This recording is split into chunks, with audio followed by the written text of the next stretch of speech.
I talk about the many faces of Islam, because I think that that's very important. The various cultures, the various languages, even the theological and diversity within Islam. But I reinforce it with a lot of the Gallup data, and this is very important. Gallup and Pew now give us data that enable us to talk about Muslims and substantiate that it's not just our opinion. One of the problems we have after 9/11 is, I think, a very conflictual situation within our own country. There is a social cancer called Islamophobia that exists within the country, and there are those that want to deny it. And certainly very alive in Europe. And what that means is that whether you're dealing with people with academic credentials, people who are seen as experts, people who are political commentators, academic experts, government experts, there is a battle of the experts, i.e. completely conflicting positions. Completely. And so if you're the average person and you put on your TV, or if you go to the library and you want to read about something, an issue, you will get people that have seemingly very similar credentials, very well placed in society, but who have these opposite opinions. Is Islam more violent than other religions? Is Islam compatible with democracy? Is Islam compatible with modernity? And in particular, part of the issue you have with Muslims that we don't have with Jews and Christians is that there are a whole set of questions that we don't ask, because America has been a Judeo-Christian society for so long. So, for example, when extremists commit an action, we immediately denounce those extremists, but they don't brushstroke the whole community. That's not been the case when it comes to Muslims. And also the kind of questioning that we do. I'm trained in Catholic theology first. I have a PhD in Islamic studies with a minor in Hinduism and Buddhism, so my comments come from that perspective. When we talk about Islam as distinct from when we talk about Christianity and Judaism, people ask me the same questions for the last 30 years. The last 40 years, actually. And the only advantage to that, while it's depressing, it wastes the question about our learning curve. And the same questions being, is Islam peculiarly different than other religions? Is the God of Islam completely different than other religions? Again, is Islam a particularly violent religion? What about jihad, etc.? Now, with Judaism and Christianity, we have a lot of different opinions. But it's not as if the same basic questions get asked by policymakers and others. We somehow arrive at certain conclusions. But that doesn't happen with Islam. The advantage to that is I get the same questions, and the difference over the 40 years is that I get paid a hell of a lot more now than in the early years. Because in the early years, when nobody cared about Islam, nobody paid you. They didn't ask me the questions, and if they did, there was no response or audience. But you can deal after 9/11 with policymakers and the media, and you go back to square one all the time. It's almost as if an attack takes place, a second attack, let's say, somebody says, that now legitimates raising those prior questions. Okay?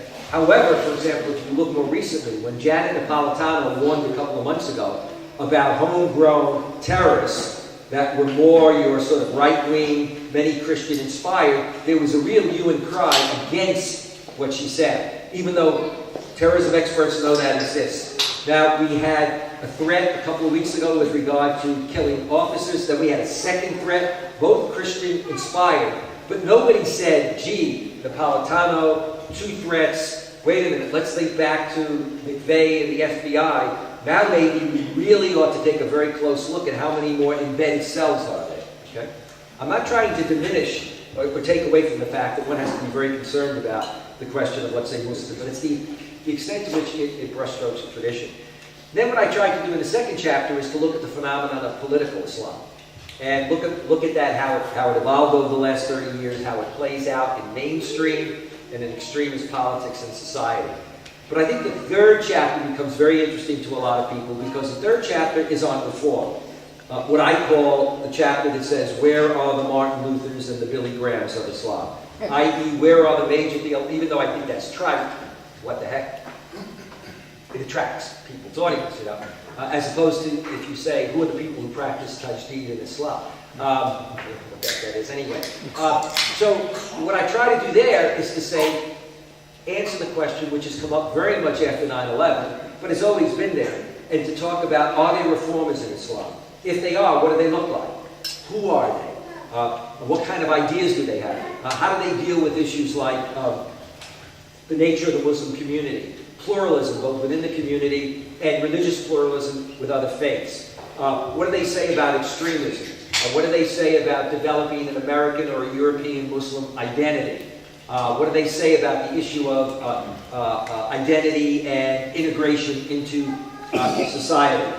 And I look, therefore, at thinkers as well as preachers, popular preachers. And I think that that's what's kind of interesting in terms of what's happening. Because what you do see in Islam, and I would say reform in Islam is very similar to Roman Catholicism, in the sense that what you now have, Roman Catholicism, late 19th, first half of the 20th century, had a real problem with what is called modernism.